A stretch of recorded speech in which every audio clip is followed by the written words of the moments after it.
আচ্ছা মা, মাঝে মাঝে দেখি তুমি থম ধরে বইয়া থাও, কি জানি চিন্তা করো। তুমি কি এত চিন্তা করো আমারে কছেন?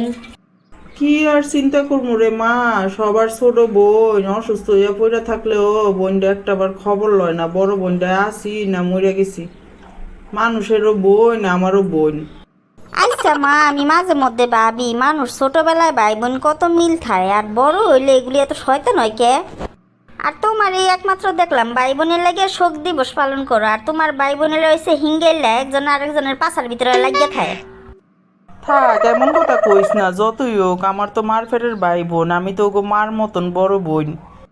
ওরা আমার উপর রাগ করে থাকলেও তো আমি ওগো উপরে রাগ করে থাকতে পারি না।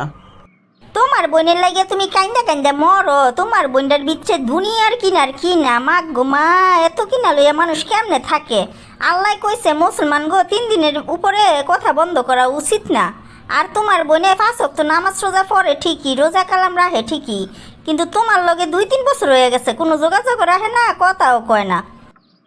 থাক, এমনি করে কইস না। আমারই তো ভাই বোন, আমার তো খারাপ লাগে, ওগুলা গিয়া কলজেটা পুড়ে।